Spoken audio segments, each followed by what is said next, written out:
হে ভক্তমণ্ডলী, হে ভক্তিমতী মায়েরা, শ্রী ভগবানের ভক্ত হতে হলে ভক্তকে ভগবানের আদেশ আচরণের মধ্য দিয়ে প্রকাশ করতে হবে বা পালন করতে হবে।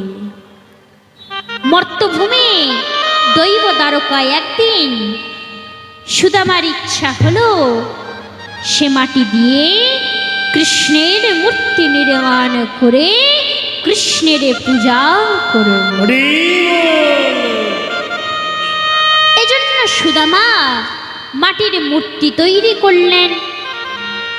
সুদামা মূর্তি তৈরি করে খুব আনন্দ পেয়েছে। এই মূর্তিটি প্রভুকে দেখাতে হবে, তাই প্রভুকে ডেকে আনতে চলেছে ভক্ত সুদামা। এমত অবস্থায় কৃষ্ণ তার কাকার পুত্র উদ্ধবের সঙ্গে দাঁড়িয়ে কথা বলছিলেন। এমন সময় সুদামা আবেগতাড়িত অবস্থায় কৃষ্ণ উদ্ধবের কাছে এসে কৃষ্ণের হাত ধরে টেনে নিয়ে গেলেন। এই আচরণে উদ্ধব সুদামার উপর অসন্তুষ্ট হলেন।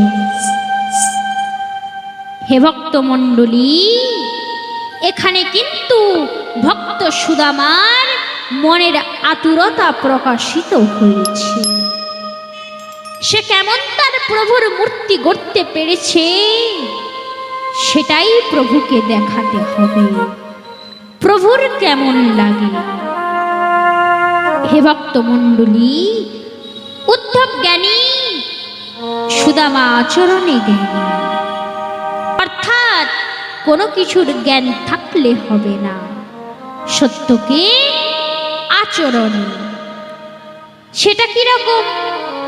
মনে করুন আপনার রোগ হয়েছে, ডাক্তারবাবু এসে পরীক্ষা নিরীক্ষা করে দেখে আপনাকে ঔষধ দিয়েছেন। ঔষধ খাওয়ার নিয়ম বলেছেন, প্রথম নম্বরের ঔষধটি খাওয়ার আগে খাবেন এবং দ্বিতীয় নম্বরের ঔষধটি খাওয়ার পরে খাবেন এবং তৃতীয় ঔষধটি রাতে খেয়ে ঘুমাতে যাবেন। হে ভক্তমণ্ডলী, তাহলে আপনার রোগ নিরাময়ের কারণে ওই দিনে 3 সময়ে ডাক্তারবাবুর নির্দেশ মতো ঔষধ সেবা করতে হবে।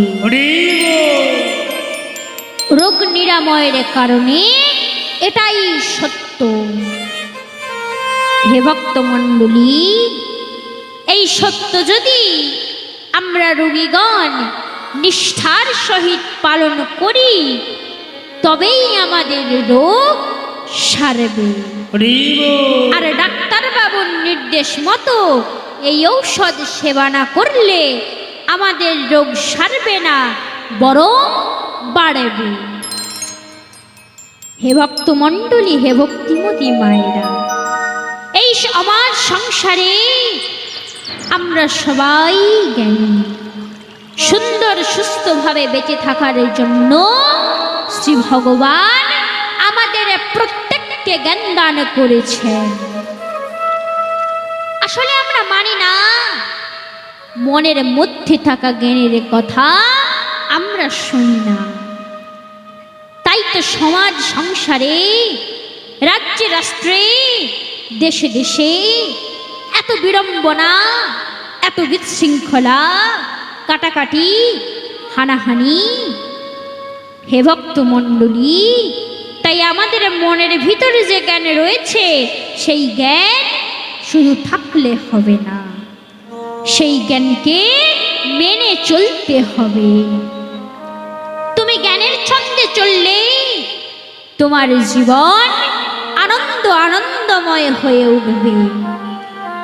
ভয়ের বনে ভগবানের নাম নাও, বাজ পড়লে রাম রাম বলো। আর দুঃখে আনন্দ লাভের জন্য মনকে মুরারি মুকুন্দে জীবনে আনন্দ পেতে জগদানন্দের গান গাও। হে ভক্তমণ্ডলী, আমি উদ্ধব সুদামার যে প্রসঙ্গে ছিলাম, উদ্ধব জ্ঞানী, সুদামা আচরণী। আচরণী বলতে সুদামা যা বুঝেন তা করে দেখান, পালন করেন, কাজের মধ্যে দেখান। অর্থাৎ তিনি তার প্রভুর ভাবনায় চলেন। হে ভক্তমণ্ডলী, একটি দৃষ্টান্ত আপনাদের সামনে স্থাপন করছি, ধ্যান দিয়ে শ্রবণ করুন। অখিল ব্রহ্মাণ্ডের নায়ক ভগবান শ্রীকৃষ্ণ যখন সন্দীপনী মুনির আশ্রমে শিক্ষা গ্রহণে ছিলেন, তখন শ্রী ভগবান ভক্ত উদ্ধবকে শিক্ষা প্রদানের জন্য স্বয়ং শ্রী ভগবান এক লীলা করে দেখাচ্ছেন। স্বয়ং শ্রীকৃষ্ণ ভগবান পেটের যন্ত্রণার ভান করে অস্বস্তি বোধ দর্শান। তখন প্রভুর চিকিৎসার জন্য উদ্ধব এবং সুদামা বনে গিয়েছিলেন ঔষধি আনার জন্য। দুজনে অরণ্যে প্রবেশ করে দুদিকে ঔষধি খুঁজতেছিল। উদ্ধব এবং সুদামা ঔষধি নিয়ে বন থেকে বেরোনোর পথে শ্রী ভগবান বৃদ্ধের বেশে ভক্ত উদ্ধবকে বললেন, বাছা, আমি তৃষ্ণার্ত, অরণ্যে পথ হারিয়ে ফেলেছি। সেই কখন থেকে এদিক ওদিক ঘুরে বেড়াচ্ছি, বেরোনোর পথ ঠিক করতে পারছি না। বাছা, বাছা, তুমি আমাকে সাহায্য করবে? হে ভক্তমণ্ডলী, উদ্ধব তাকে সাহায্য না করে সেই তৃষ্ণার্ত বৃদ্ধকে বলেছিলেন, আমার দাদা অসুস্থ, তার জন্য ঔষধি নিয়ে যেতে হবে। উদ্ধব ওই বৃদ্ধকে সাহায্য না করে আশ্রমের পথে চলে যান। অতঃপর এই বৃদ্ধের সঙ্গে সুদামার দেখা হলে তৃষ্ণার্ত বৃদ্ধ সুদামার সাহায্য ভিক্ষা করলেন। সুদামা অতি আদরের সহিত বৃদ্ধকে সাহায্য করে নিরাপদ স্থানে পৌঁছে দেন। আর এই মধ্যে বন থেকে বেরোনোর সময় উদ্ধবের সঙ্গে এক ক্ষুধার্ত বালকের সঙ্গে দেখা হয়। সেই ক্ষুধার্ত বালক উদ্ধবকে বললেন, দাদা গো, আমি ভীষণ ক্ষুধায় আছি, ক্ষুধায় আমার পেট জ্বলে যাচ্ছে, পার চলছে না, দুটো চোখে যেন ধোয়া ধোয়া দেখছি। তুমি আমার ক্ষুধা নিবারণের জন্য আমাকে সাহায্য করবে? দেখুন দেখুন, ওই দেখুন, কাছে ফল ঝুলছে, আমাকে ওই ফল পেড়ে দিয়ে আমার ক্ষুধা নিবারণের ব্যবস্থা করে দিন। উদ্ধব ওই ক্ষুধার্ত বালকের আবেদনে কোনো সাড়া না দিয়ে বালককে পাশ কেটে চলে গেলেন। এই পথে সুদামা আসছিল। বালকের সঙ্গে সুদামার সাক্ষাৎ ঘটে। বালকের আবেদনে সুদামা ক্ষুধার্ত বালককে ফল দিয়ে তার ক্ষুধা নিবারণের ব্যবস্থা করে দিলেন। সুদামার মনে কোনো কামনা নেই। প্রভুর সংসারে যে কর্মে এসেছিল সেটি কর্ম, ক্ষুধার্ত বালককে ফল দেওয়া, এটিও কর্ম। এদিকে অরণ্য থেকে প্রস্থানের পথে উদ্ধবের সঙ্গে এক ব্যক্তির দেখা হয়, যার পা কাঠের আঘাতে কেটে গেছে। পা থেকে অতিমাত্রায় রক্তক্ষরণ হচ্ছিল, সাথে সাথে ভীষণ যন্ত্রণা হচ্ছিল। ওই ব্যক্তি উদ্ধব উদ্ধবের কাছে সাহায্য চায়। উদ্ধব আহত ব্যক্তিকে সাহায্য না করে আশ্রমের পথে চলে যায়। এই পথে সুদামা আসছিল।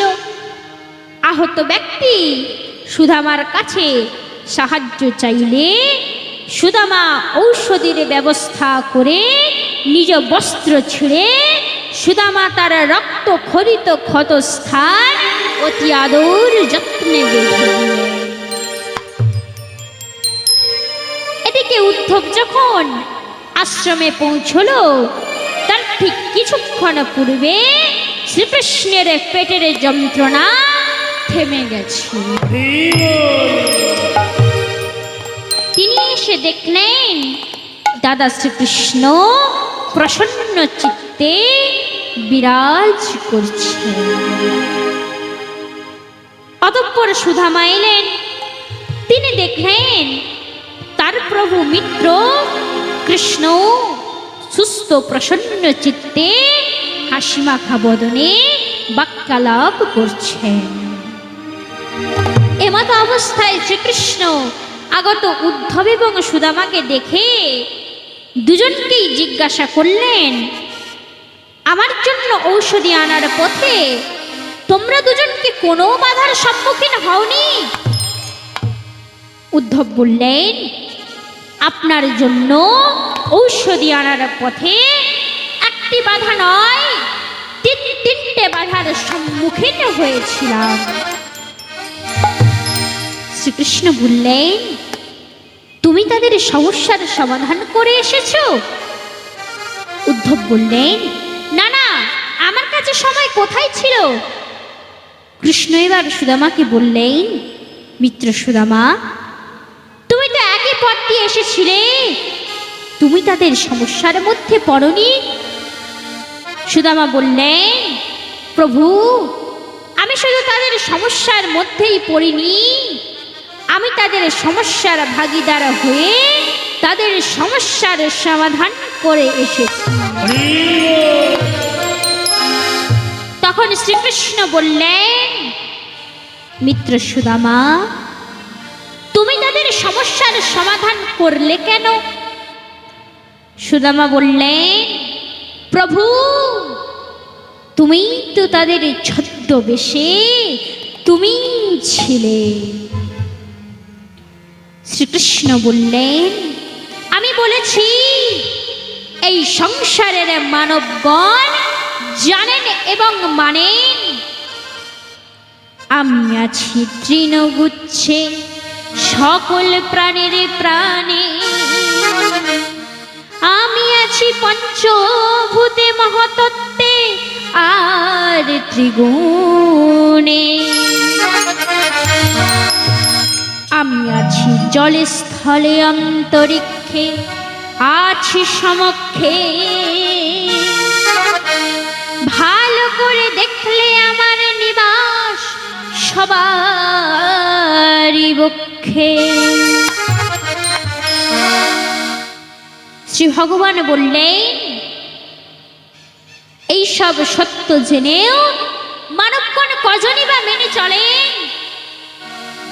এই সংসারের মানুষগণ মন্দির গড়ার জন্য সময় ও অর্থ ব্যয় করুক, কিন্তু ক্ষুধার অন্ন সংগ্রহ না করে কিংবা ক্ষুধার্তকে অন্নদান না করে যেন মন্দির নির্মাণ না করেন।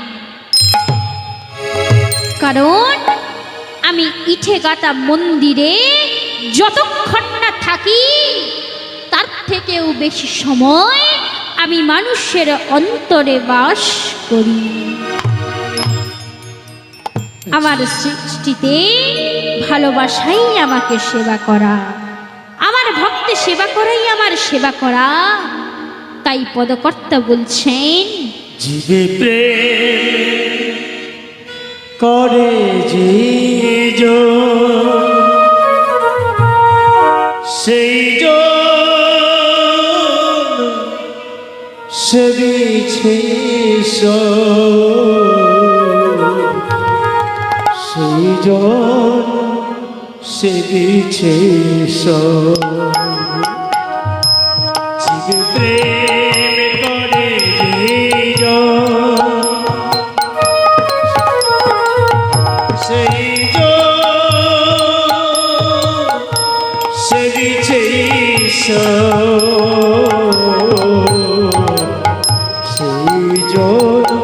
সে দিছে জীবে প্রেম করে যে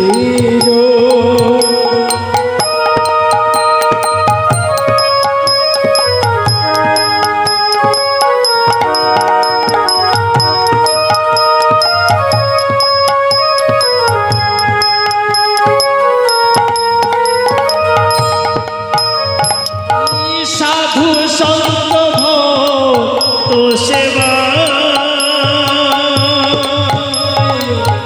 রত যে নিরন্ত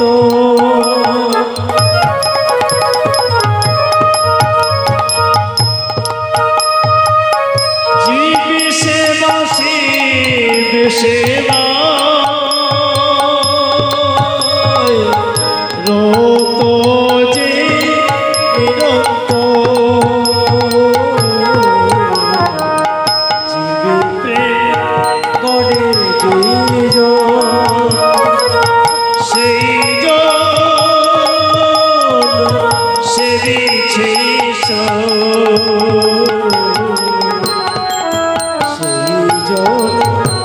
দিছে জীবে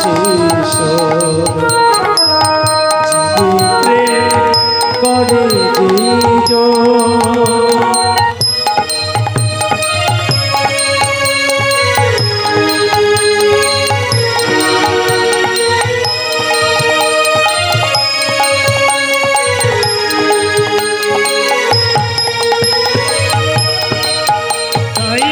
সাধু সন্ত ভক্ত সেবা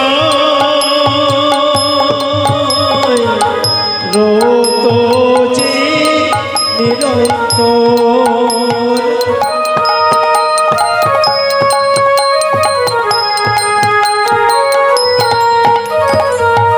জীব সেবা শিব সেবা না ভাবে হীন জীবে প্রেম করে সেই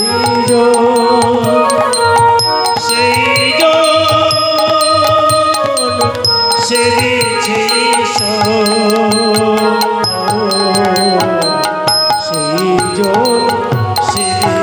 দিছে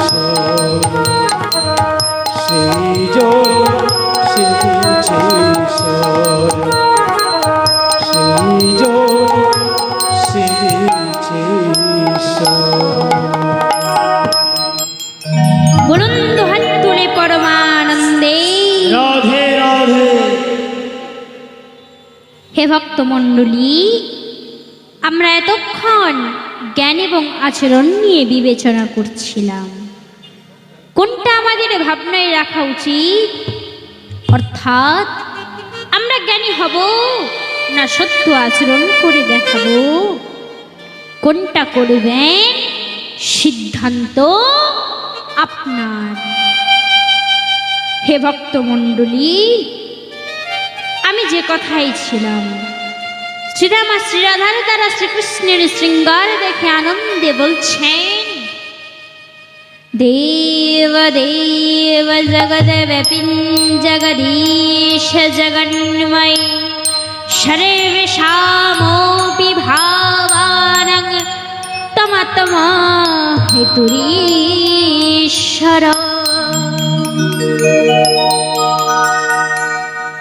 হে বিশ্বব্যাপিন জগৎস্বরূপ জগদীশ্বর, দেবগণের আরাধ্য দেব কারণের কারণ পরমেশ্বর।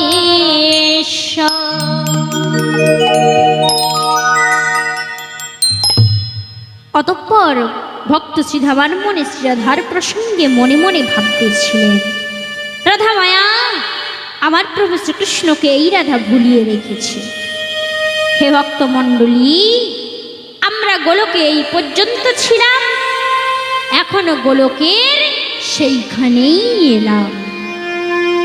শ্রীধামা রাধার প্রসঙ্গে যখন মনে মনে ভাবছেন, রাধা মায়া আমার প্রভুকে এই রাধা ভুলিয়ে রেখেছে, এমন সময় দেবর্ষি নারদ শ্রীধামাকে বললেন, প্রভু আপনাকে ডাকছেন, আপনি সুযোগ পেয়েছেন, আপনার মনের দ্বন্দ্ব আপনি মিটিয়ে নিন। আর এই বলে নারদ মুনি ভক্ত শ্রীধামাকে শ্রীকৃষ্ণের কাছে নিয়ে যাচ্ছে। শ্রীধামা সামনে দেখতে পেলেন প্রভু শ্রীকৃষ্ণের পদচিহ্ন মাটিতে রয়েছে। শ্রীধামা প্রভুর চরণ চিহ্ন দুহাতে তুলে ললাটে লাগালেন। অতঃপর শ্রীধামা কৃষ্ণের কাছে পৌঁছে সাষ্টাঙ্গে প্রণাম করে বলছেন, নমস্তুভ্যং ভগবতে পুরুষায় মহাত্মনে ভূতাবাসায় ভূতায় পরয়া পরমাত্মনে।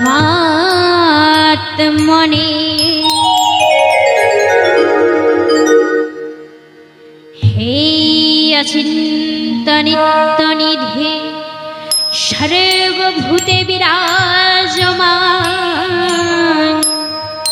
হে পরমে কারণ কারণের অতীত তোমায় প্রণাম।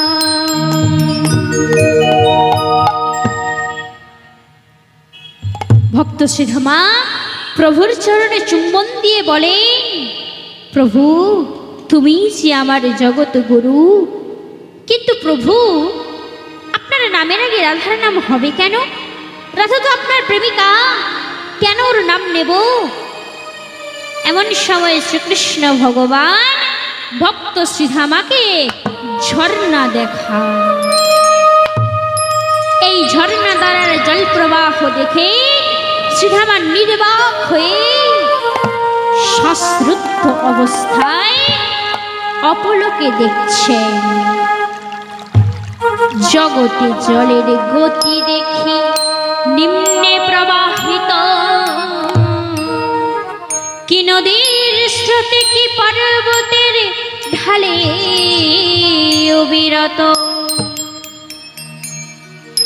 এখানে ভিন্ন গতি জলধারা বহে ঊর্ধ্বমুখে, শ্রীধামা অবাক হয়ে অপলোকে দেখে। এমন সময় শ্রী ভগবান ভক্ত শ্রীধামাকে বললেন, কি দেখছো? যা নিচে আসে তার ধারা, আর যে ওপরে যায় সে রাধা। পৃথিবীর আকর্ষণে যা নিচে বয়ে চলে তা ধারা, আর যে আকর্ষণে ভেঙে ওপরের দিকে ওঠে সে রাধা। যে সাগরের সাথে মিশে অস্তিত্ব হারায় সে ধারা, আর যে নিজের অস্তিত্ব উৎস অবধি যায় সে রাধা। যে সংসারের নিয়মকে পাল্টে দিতে পারে সে রাধা। প্রতিটি নিঃশ্বাস যদি হয় কৃষ্ণ, তবে প্রতিটি প্রশ্বাস হলো রাধা। জীবনের সার যদি হয় কৃষ্ণ, তবে জীবনের আধার হলো রাধা। আধারের থেকে কি সার বড় হতে পারে? শ্রী ভগবানের এই কথা শুনে ভক্ত শ্রীধামা বলছেন, প্রভু আপনি ভক্তির থেকে প্রেমকে বড় গুরুত্ব দিচ্ছেন। হে ভক্ত মণ্ডলী, একটা কথা মনে রাখবেন, সকলে সব জানেন না, আর জানাও সম্ভব নয়। তাই বলছি, ভক্ত শ্রীধামা কৃষ্ণের ভক্ত হলেও শ্রীরাধার মাহাত্ম্য তিনি জানতেন না। ঠিক যেমন এই মর্তধামে আমরা সবাই জানি কংসের ভাগনা হলো শ্রীকৃষ্ণ ভগবান, কিন্তু কংস মামা শ্রীকৃষ্ণের মাহাত্ম্য জানতেন না।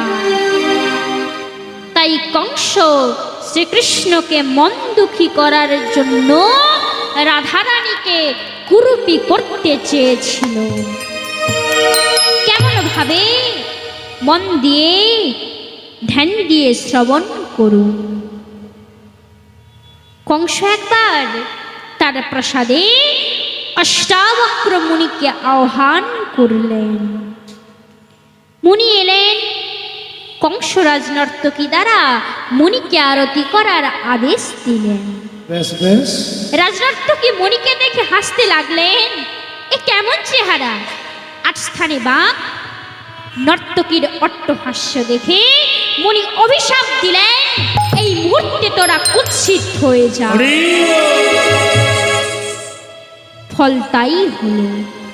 কংস অষ্টাবক্রের অভিশাপের ফল দেখে নিশ্চিত হলেন, কোনরূপ ভাবে যদি রাধাকে এই মুনির দর্শন করানো যায় তাহলে রাধা হেসে ফেলবে, আর যার কারণে মুনিবর ক্রুদ্ধ হয়ে রাধাকে কুৎসিত হয়ে যাওয়ার অভিশাপ দিয়ে দেবে।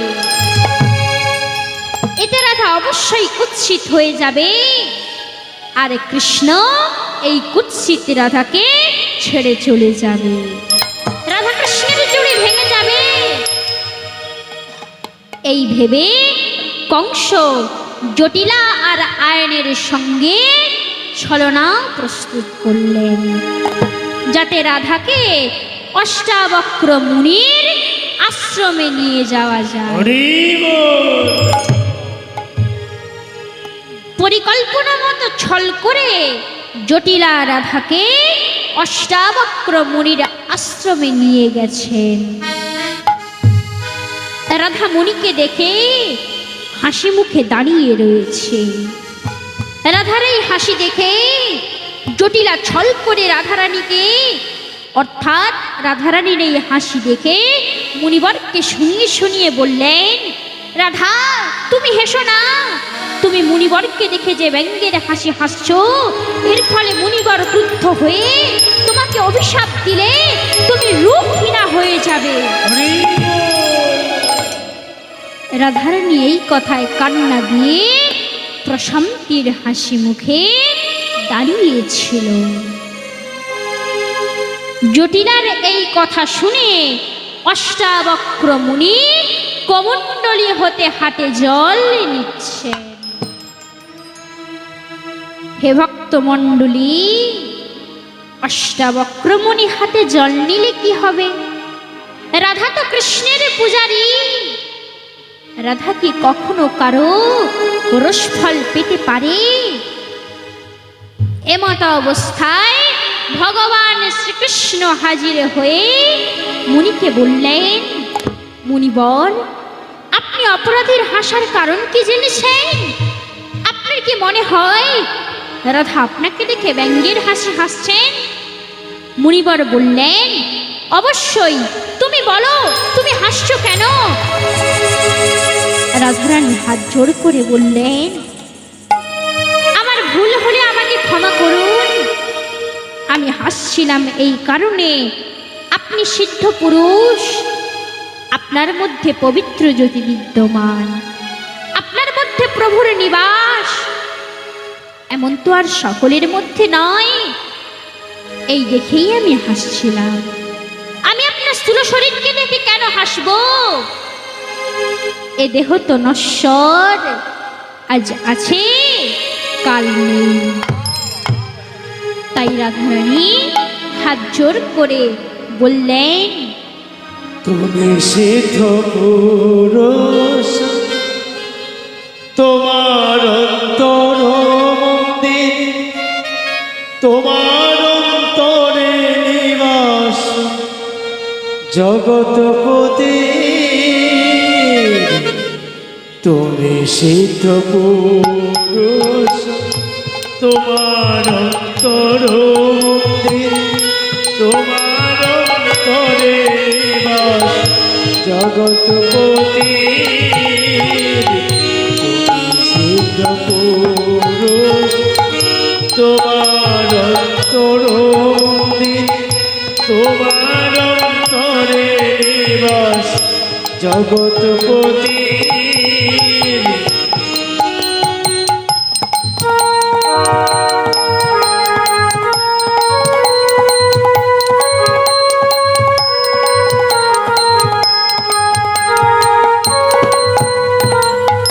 ধন্য যাহার মুখের নবমন বৃন্দাবন ধন্য তাহার জীবন নিত জীবন সাধন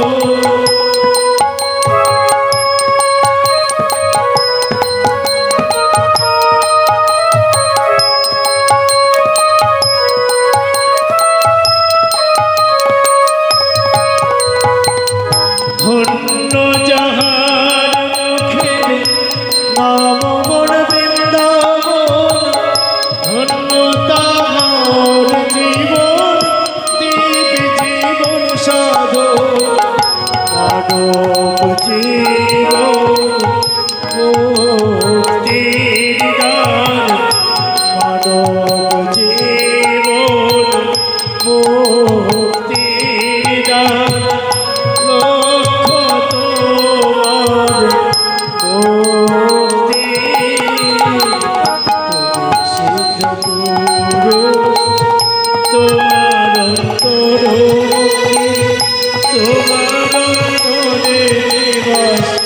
জগৎপতি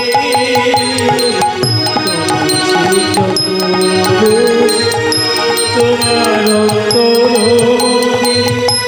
তোমার অন্তরে নিবাস জগৎপতি বলুন দুহাত তুলে পরমানন্দে রাধে রাধে রাধারানী জানেন এ সংসার বড় সুন্দর, কিন্তু আসলে সত্যি যে এটাই সব কিছুই নশ্বর। অষ্টাবক্রমণি আফসোস করে বলেন, আমি বেদ পড়েও তোমার মতো আমার জ্ঞান নেই। আমি ভাবলাম তুমি আমাকে দেখে হাসছো, কিন্তু আমি হাতে জল যখনই নিয়েছি তোমার রূপ আমি অবশ্যই কেড়ে নেব।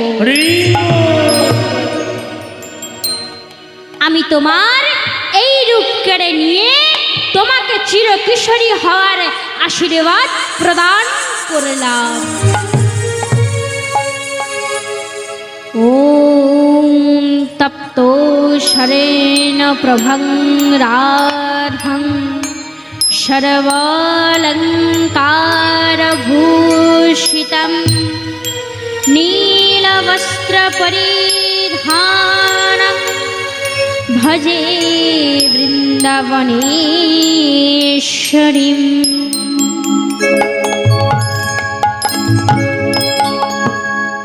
তপ্ত সোনা প্রভায় যেমন রাধাবর্ণে তেমন নীল বস্ত্রে রাধা রঙিনী দেখেন বৃন্দাবন।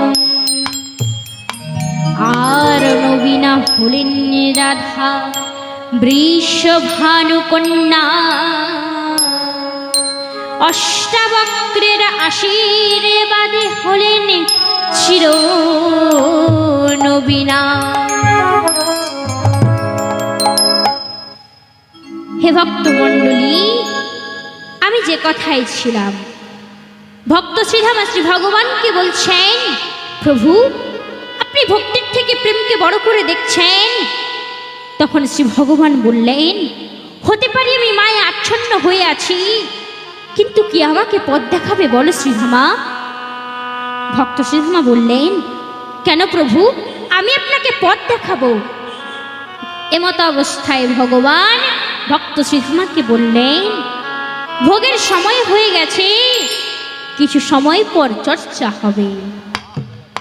এই বলে ভগবান ভোগের উদ্দেশ্যে মন্দিরে গেলেন।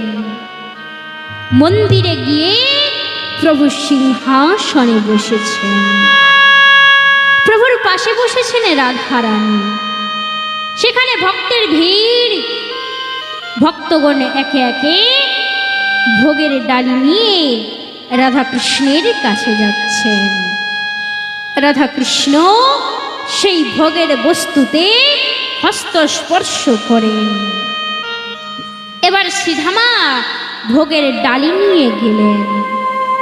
শ্রীধামা ভোগপাত্রটি ধরে ধীরে ধীরে এগিয়ে দিচ্ছেন। এমন সময় রাধাকৃষ্ণ দুজনে হাত বাড়াচ্ছেন শ্রীধামার বাড়ানো ভোগপাত্রটি ধরার জন্য। কিন্তু ভক্ত শ্রীধামা ভোগপাত্রটি এক পাশ করে দিচ্ছেন, যাতে ভোগপাত্রটি রাধার হাতে না লাগে বা রাধা যাতে ভোগপাত্রটি নিয়ে না নেয় অথবা স্পর্শ করতে না পারে। তাই ভক্ত শ্রীধামা ভোগপাত্রটি এক পাশ করে কৃষ্ণের হাতে অর্পণ করলেন। ভোগপাত্র এক পাশ করে কৃষ্ণের হাতে অর্পণ করলেও রাধারানী কিন্তু ভক্ত শ্রীধামার এই আচরণে বিন্দু মাত্র বিচলিত হলেন না। রাধারানী কৃষ্ণের হাত থেকে ভোগপাত্রটি নিজ হাতে নিলেন। ভোগপাত্রের মাখন নিজ হাতে নিয়ে নিজ মুখে দিলেন। অতঃপর নিজ হাতের এঁঠো মাখন কৃষ্ণের মুখে দিতে যাচ্ছে। আর এমত অবস্থায় ভক্ত শ্রীধামা চিৎকার করে বলে উঠলেন, দাঁড়ান, বন্ধ করুন, এসব কি হচ্ছে? রাধারানী বললেন, এ ভোগ। ভক্ত শ্রীধামা বললেন, আপনি আমার প্রভুকে এটা খাওয়াচ্ছেন, এটা ভোগ নয়, এটা বিলাসিতা। আপনি আমার প্রভুর নামের পূর্বে নিজ নাম নেওয়ার প্রথা শুরু করেছেন। তখন রাধারানী বললেন, আমি মাখনকে চেখে দেখলাম, মাখন ঠিক আছে কিনা। প্রিয়জনকে বিশুদ্ধ খাবার খাওয়ানো বিলাসিতা নয়, প্রেমের বহিঃপ্রকাশ।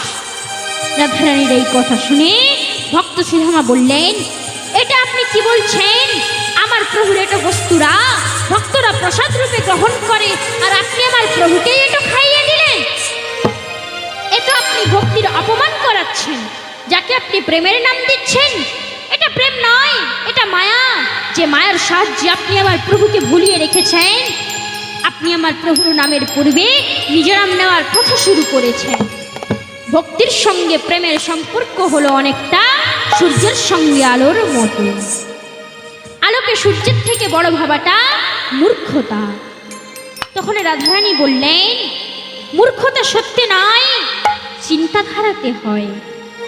রাধারানী ভক্ত শ্রীধামাকে বুঝিয়ে বললেন, শ্রীধামা, যখন সূর্যের কিরণ তোমার উপর পড়ে তখন বলো সূর্যোদয় হয়েছে, আর যখন পড়ে না তখনও বলো সূর্যাস্ত হয়েছে। কিন্তু সত্য তো এটাই যে সূর্য কখনো অস্ত যায় না। সূর্য আমাদের কাছে আসে না, সূর্যের আলো আমাদের কাছে আসে। এবার বলো শ্রীধামা, সূর্যের অস্তিত্ব আলো থেকে নাকি আলোর অস্তিত্ব সূর্য থেকে? আমার আপনার ভক্তিমানকে কোনো সমস্যা নেই, তাহলে আপনি কেন আমার প্রেমের মার্গকে নিকৃষ্ট করে দেখাচ্ছেন? হে ভক্ত মণ্ডলী, ভক্ত শ্রীধামা প্রমাণ করতে চাইছেন ভক্তি প্রেমের থেকে শ্রেষ্ঠ। আর রাধারানী হলেন গোলকের মায়াবী নারী। তাই ভক্ত শ্রীধামা গোলকবাসীদের বলছেন, আপনারা সকলে শুধুমাত্র শ্রীকৃষ্ণের নাম নেবেন। ভক্ত শ্রীধামা উচ্চ স্বরে বলে উঠলেন, জয় শ্রীকৃষ্ণ, জয় শ্রীকৃষ্ণ। গোলকে উপস্থিত সকল ভক্তগণ উচ্চ স্বরে বলে উঠলেন, জয় শ্রীকৃষ্ণ, জয় শ্রীকৃষ্ণ। বারবার এই নামের জয়ধ্বনির ফলে দেখা গেল মরা গাছে পাতা ফুটে উঠেছে, অঙ্কুর মহিরুয়া হয়ে উঠল, গাছে গাছে ফুল ফুটে উঠল। কৃষ্ণ নামে এই প্রকৃতি জেগে উঠল। মাটির প্রদীপ সকল সোনার প্রদীপ হয়ে গেল। এমত অবস্থায় একটি কীটপোকা মাটিতে বইতেছিল। শ্রীধামা কীটপোকাকে দেখে বললেন, দেখুন আপনারা, এই একটি কীট বাঁচার জন্য সংগ্রাম করছে। আমি আপনাদের বলছি, আপনারা এই কীটের দিকে লক্ষ্য স্থির করে রাধা রাধা নাম উচ্চারণ করুন। ভক্ত শ্রীধামার এই কথা শুনে গোলকে উপস্থিত সকল ভক্তগণ উচ্চ স্বরে বলে উঠলেন, রাধা রাধা রাধা রাধা। আর যেই না তারা রাধা রাধা বলেছে, তৎক্ষণাৎ ওই কীটপোকাটি অদৃশ্য হয়ে গেল। ভক্ত শ্রীধামা বললেন, দেখলেন তো হে ভক্তগণ, কীটপোকাটি রাধা নামের শব্দধ্বনির ফলে অদৃশ্য হয়ে গেল। আমার প্রভুর নামে কি হয়েছিল? এই প্রকৃতি জেগেছিল, এই সংসার জেগে উঠেছিল। তাহলে এ থেকেই প্রমাণ হয়, রাধা নামের প্রেম প্রাণ দেয় না, প্রাণ কেড়ে নেয়। এমত অবস্থায় শ্রীধামা একটি প্রজাপতি দেখতে পান। সেই প্রজাপতিটি পাখনা মেলে ফুলে ফুলে উঠতেছিল। শ্রীধামা এই প্রজাপতিকে দেখে বললেন, হে ভক্তগণ, আপনারা এই প্রজাপতির দিকে লক্ষ্য স্থির করে রাধা রাধা নাম উচ্চারণ করুন। শ্রীধামার এই কথা শুনে সকল ভক্তগণ উচ্চস্বরে বলে উঠলেন, রাধা রাধা রাধা রাধা। আর তৎক্ষণাৎ উঠতে থাকা প্রজাপতিটি ভস্ম হয়ে গেল, অর্থাৎ অদৃশ্য হয়ে গেল। শ্রীধামা এই দৃশ্য দেখে বলে উঠলেন, হে ভক্তগণ, দেখলেন তো, যে প্রজাপতি পাখনা পেয়েছিল, প্রকৃতিতে উঠতে পারত, যে প্রজাপতি ফুলের মধু খেয়ে ফুল ফোটানোর ক্ষমতা দিয়ে সুখে জীবন কাটাতো, সেই প্রজাপতি রাধা নামের শব্দধ্বনির ফলে অদৃশ্য হয়ে গেল। এমত অবস্থায় একটি বালিকা কাঁদতে কাঁদতে শ্রীধামার কাছে এলো। শ্রীধামার দুটো হাত ধরেছে। শ্রীধামা বালিকাটিকে দিকে তাকালো। শ্রীধামা বালিকাটিকে দেখছে আর মনে মনে ভাবছে, আমি আমার যুক্তিকে প্রমাণ করবার জন্য কি এই বালিকাটির দিকে লক্ষ্য স্থির করে রাধা রাধা বলতে বলবো? সবাইকে কি রাধা রাধা বলতে বলবো? শ্রীধামার মনে মায়া হলো, দয়া হলো। শ্রীধামা ভাবলো, না, এই বালিকাটি সংসারের ধারায় বেঁচে থাকুক। সকলে এই দৃশ্য অবাক হয়ে দেখছেন। এমত অবস্থায় এই বালিকাটি সকলের মৌন হয়ে থাকতে দেখে বালিকাটি কাতর স্বরে বলল, তোমরা রাধা রাধা বলো না, তোমরা রাধা রাধা বলছো না কেন? গোলকের সকল ভক্তগণ নিশ্চুপ হয়ে দাঁড়িয়েছিলেন। বালিকাটি আবার কাতর স্বরে বলল, তোমরা রাধা রাধা বলো না, তোমরা রাধা রাধা বলছো না কেন? গোলকের সকল ভক্তগণ পূর্ব দৃশ্য স্মরণ করছেন। রাধা রাধা নামে কীটপোকা প্রজাপতি ভস্ম হয়ে গেছে। তারা যদি আবার রাধা রাধা নাম নেয়, তাহলে এই বালিকাটি অদৃশ্য হয়ে যায়। ভক্ত শ্রীধামা সকল গণের মৌনতা দেখে ভক্তগণকে বললেন, হে ভক্তগণ, আপনারা কন্যাটিকে বোঝান, ও নিজের বিনাশকে আহ্বান জানাচ্ছে। এমন সময় শ্রীকৃষ্ণ বলে উঠলেন, শ্রীধামা, তোমার ভক্তি সত্য নাকি রাধার প্রেম মায়া? এর সিদ্ধান্ত নেওয়ার আগে আমার কাছে যেন কোনো বাধা না আসে। আর এজন্য তুমি আমার কক্ষের দ্বারপাল হবে। হৃদয়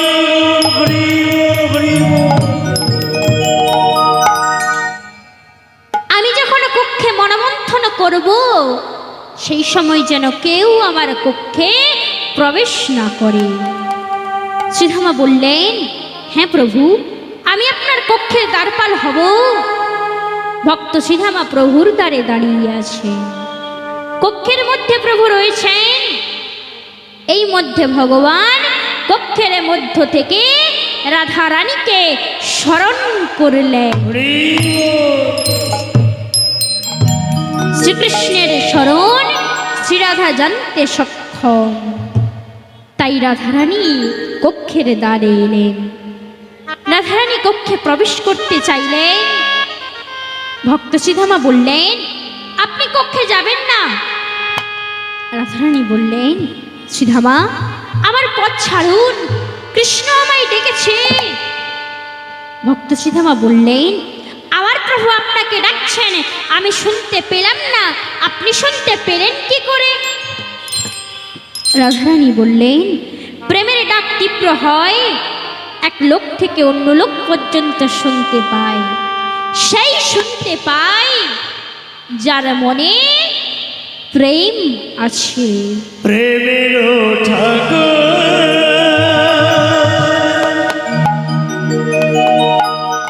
কৃষ্ণ মুরারি,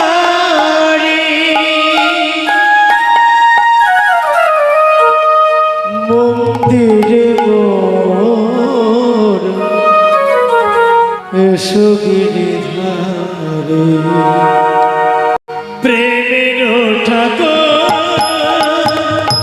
কৃষ্ণ মুরারি, মন্দিরে মোর এসো গিরিধারে। প্রেমের ঠাকুর কৃষ্ণ মুরারি, মন্দিরে মোর এসো গিরিধারি। এসো গয়ার ধরি দেবতা, মোহন মুরলীধারী। এসো গয়ার ধরি দেবতা, মোহন মুরলীধারী। মন্দিরে মোর এসো গিরিধারি। প্রেমের ঠাকুর কৃষ্ণ মুরারি, মন্দিরে মোর এসো গিরিধারি। তুলসী মন মন ফুলমালা, কি দিয়ে পুজিব হরি, হয়েছি উতল। প্রভু তুলসী চন্দন বন ফুল মালা, কি দিয়ে পুজিব হরি, হয়েছে কলা। তুলসী চন্দন বন ফুলমালা, কি দিয়ে পুজিব হরি, হয়েছি উতল।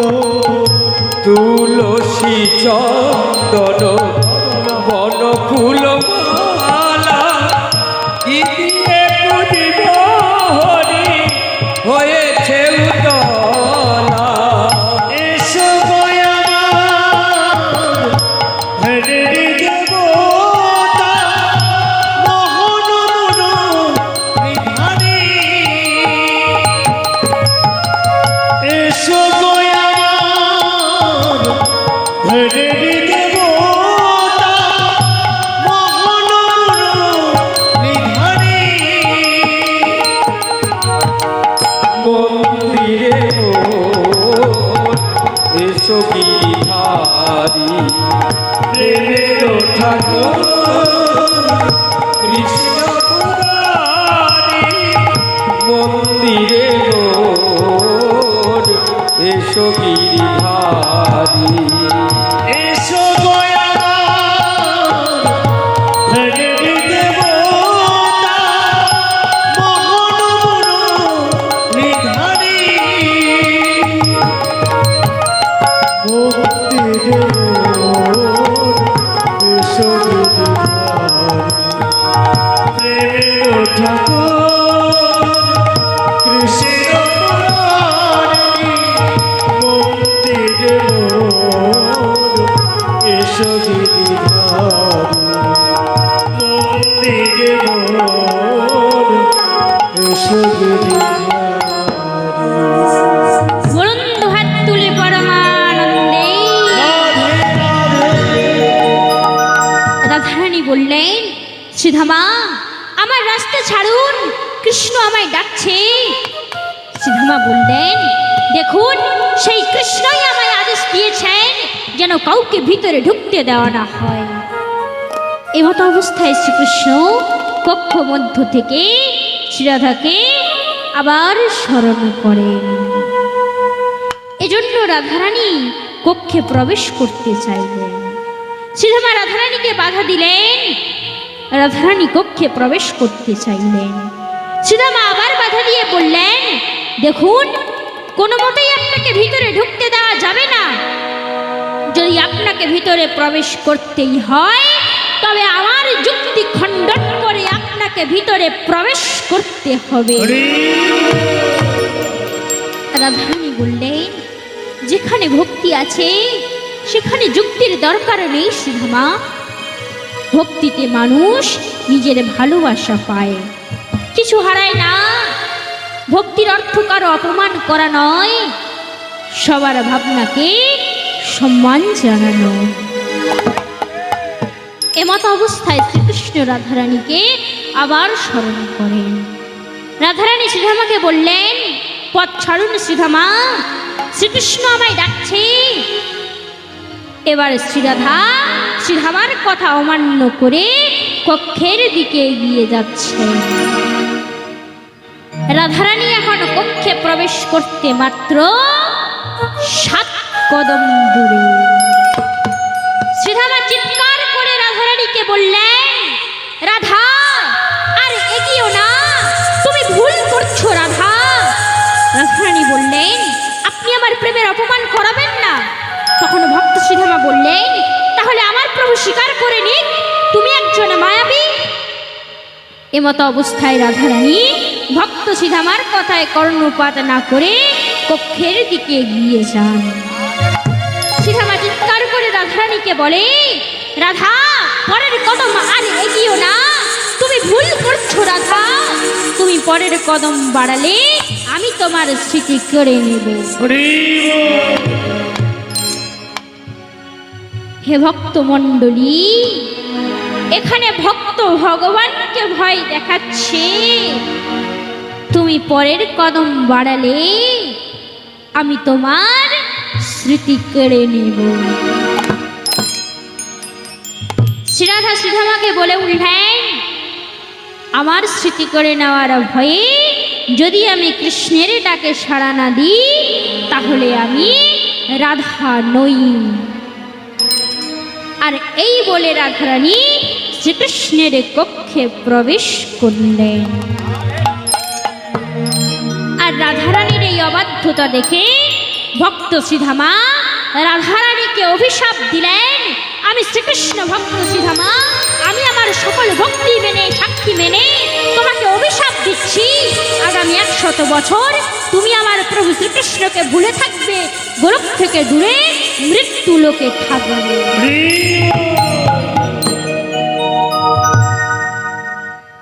মন্দিরের কক্ষদ্বারে রাধাকৃষ্ণ দাঁড়িয়েছিলেন। শ্রীধামা যুগলের সামনে আসেন। শ্রীধামা প্রভুকে বললেন, প্রভু আমি আপনার সমস্যার সমাধান করে দিয়েছি। এমন সময় রোদনরত বালিকাটি শ্রীধামার সামনে এসে শ্রীধামার দুটো হাত ধরে কাঁদতে কাঁদতে বলে, রাধা রাধা বলো না, আপনারা আর একবার রাধা রাধা বলুন না। আমি কীট হয়ে জন্মেছিলাম, ধরার সাথে সংঘর্ষ করে নিজের মুক্তির জন্য জন্ম পেলাম। আপনারা রাধা রাধা নাম শুনিয়েছিলেন, আমি উদ্ধার হলাম। আমি পাখনা পেয়েছিলাম, প্রকৃতিতে উড়তে পারতাম, ফুলের মধু খেতাম, ফুল ফোটাতে সাহায্য করাতাম। আপনারা আমাকে রাধা রাধা নাম শুনিয়েছিলেন, আমি মানুষ হলাম, আমি বালিকা হলাম। আপনারা আর একবারে রাধা রাধা নাম উচ্চারণ করুন না, আমাকে পরমাত্মার সাথে মিলতে সাহায্য করুন না। আপনারা আর একবারে রাধা রাধা নাম উচ্চারণ করলে আমার পরমাত্মার সাথে মিল হয়ে যাবে। আপনারা আর একবারে রাধা রাধা নাম উচ্চারণ করুন না। ভক্ত শ্রীধামা বুঝতে পারলেন রাধা নামের মাহাত্ম্য কি। অতঃপর শ্রীধামা এখন রাধারানীর কাছে করজোড়ে কান্তি কান্তি বললেন, এ আমি কি অনর্থক করে ফেললাম, মহাপাপ করে ফেললাম। রাধারানী ভক্ত শ্রীধামাকে পরিবার দেওয়ার জন্য শ্রীধামাকে বললেন, শ্রীধামা তুমি বিলাপ করো না, সংসারে যাই ঘটে সব শ্রীকৃষ্ণের ইচ্ছায় ঘটে। যে পাপকে বুঝতে পারে সে মুক্তির পথে হাঁটতে শুরু করে। তুমি ব্রহ্মদেবের কি বার্তা নিয়ে এসেছো? শ্রীধামা বললেন, ব্রহ্মদেব বলেছিলেন শ্রীকৃষ্ণের পৃথিবীতে অবতীর্ণের সময় হয়ে গেছে। আমার প্রভু এবার মর্তে লীলাবতার হয়ে অবতীর্ণ হবেন। শ্রীকৃষ্ণ বললেন, আমি যদুবংশে জন্ম নিব, হইব অবতার, পীড়িতের উদ্ধার করিব, হরণ করিব ভূভার। শ্রীকৃষ্ণ ভক্ত শ্রীধামাকে বললেন, তুমি হলে লীলা উপারদার, তুমি তোমার ভুল বুঝতে পেরেছ, ভুল স্বীকার করেছ। তুমি জানবে ভুল স্বীকার করা সংশোধনের সূচনা। তুমি এখন জেনেছ ঈশ্বরের কাছে পৌঁছানোর একটি পথ হলো প্রেম। সেই ক্রদনরত বালিকাটি এখন ভক্ত শ্রীধামার দিকে তাকিয়ে বলে, এবার তো বলো রাধা রাধা। ভক্ত শ্রীধামা প্রভু শ্রীকৃষ্ণের দিকে তাকিয়ে দুহাত তুলে উচ্চ স্বরে বলে উঠলেন, রাধা রাধা রাধা রাধা। গোলকে উপস্থিত সকল ভক্তগণ উচ্চ স্বরে বলে উঠলেন, রাধা রাধা রাধা রাধা। আর যেই না তারা রাধা রাধা বলেছে, তৎক্ষণাৎ বালিকাটি অন্তর্ধান হয়ে গেল। অর্থাৎ বালিকাটির পরমাত্মার সঙ্গে মিল হয়ে যায়। এইখানে রাধারানী অঝোর নয়নে কাঁদতে থাকেন। শ্রীকৃষ্ণ বললেন, তুমি কাঁদছো কেন? শ্রীরাধা বললেন, অভিশাপ তো আমি পেয়েছি, কিন্তু কষ্ট তো তোমার হবে।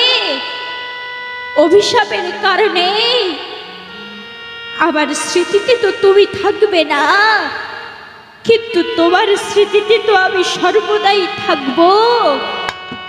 এই কারণে বিরহ জ্বালা তো তোমার হবে, বিরহ জ্বালা তো আমার হবে না। কৃষ্ণ, আজ আমায় তুমি কাঁদতে দাও, আজ আমায় তুমি কাঁদতে দাও, আজ আমায় তুমি কাঁদতে দাও। মরিব মরিব সখী, নিশ্চয় মরিব।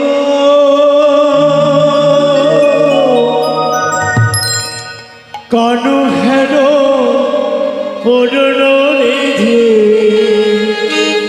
কার দিয়ে যাব।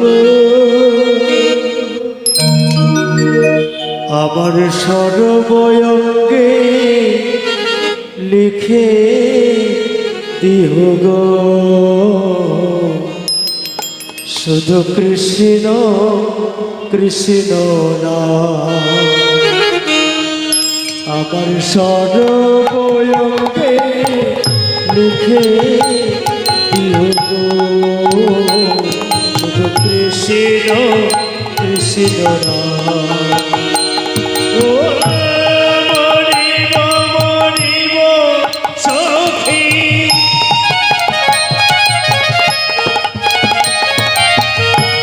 নিশ্চয় মরিব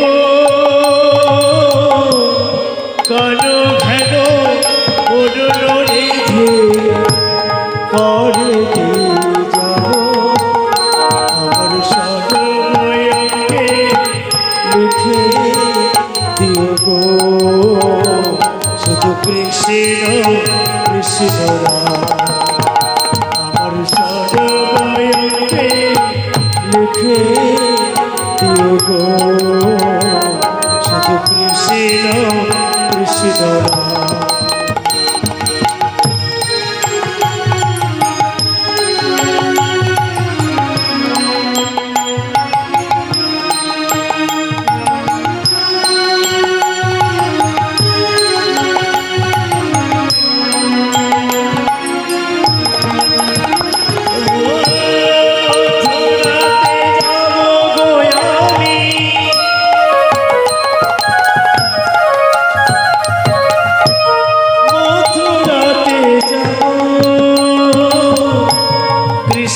নাম জপতে জপতে কৃষ্ণের দেখা পাবো ও মথুরাতে যাব গো আমি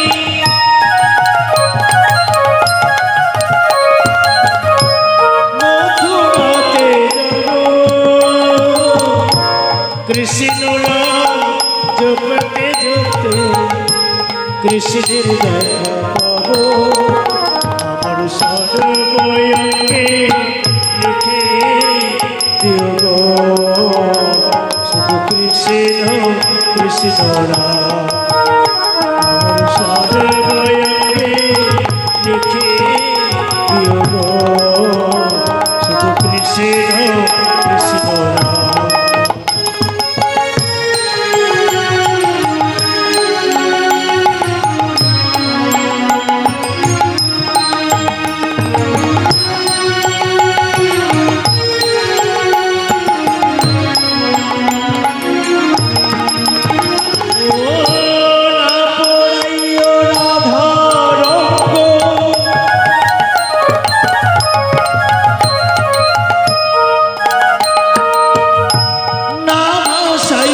চলে মরিলে তুলিয়া রেখো তোমার গলে ও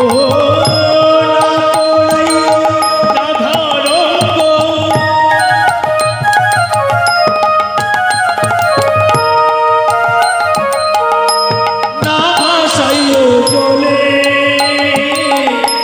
মরিলে তুলিয়া রেখো তোমার গলে আমার সর্বয়ঙ্গে লিখে দিও গো শুধু কৃষ্ণ কৃষ্ণ নাম আমার সর্বয়ঙ্গে লিখে দিও গো শুধু কৃষ্ণ কৃষ্ণ নাম শুধু কৃষ্ণ কৃষ্ণ নাম শুধু কৃষ্ণ কৃষ্ণ নাম শুধু কৃষ্ণ কৃষ্ণ নাম বলুন দুহাত তুলে পরমানন্দে রাধে রাধে হে ভক্তমণ্ডলী, হে ভক্তিমতী মায়েরা, আজ আমি এইখানেই ভাগবত পাঠের বিরাম রাখিলাম। আপনারা সবাই একসাথে আমার সাথে হাত জোড় করে বলুন, শ্রেয়তাং শ্রেয়তাং নিত্যং গীয়তাং গীয়তাং মুদা চিন্ততাং চিন্ততাং ভক্ত শ্রীমদ্ ভাগবতামৃতম ओम जदक्षारं परिभ्रष्टमात्रहीनं च जद भवेत् पूर्णो भवतु तत्सर्वं प्रसादात् सुरसार जिह्वाटलति पण्डितपादश्चलति हस्तेन भीमशापि रणे भङ्गमुनिनां शमति भ्राम ओम पूर्णमाद पूर्णमिदं पूर्णात् पूर्णमुदच्यते पूर्णस्य पूर्णमादाय पूर्णमेवावशिष्यते गुरवे गौरचन्द्राय राधिकायै सदालये कृष्णाय कृष्णभक्ताय तद्भक्ताय नमो नमो आनन्दलीलामयी विग्रहाय हिमावदिव्यच्छ विसुन्दराय तस्मै महाप्रेमरसप्रदाय चैतन्यचन्द्राय नमो नमो वञ्छाकल्पतरुभ्यश्च कृपासिन्धुभ्य एव च पतितानां पावनेभ्यो वैष्णवेभ्यो नमो नमो ब्रह्मणेभ्यो नमो नमो सर्वभक्तेभ्यो नमो नमो श्रीगुरुनिताय गौरप्रेमानन्दे हरि हरि हरि बोले जय जय श्री राधेश्याम जय जय श्री राधेश्याम जय जय श्री राधेश्याम अच्युतम केशवम कृष्ण दामोदर राम नारायण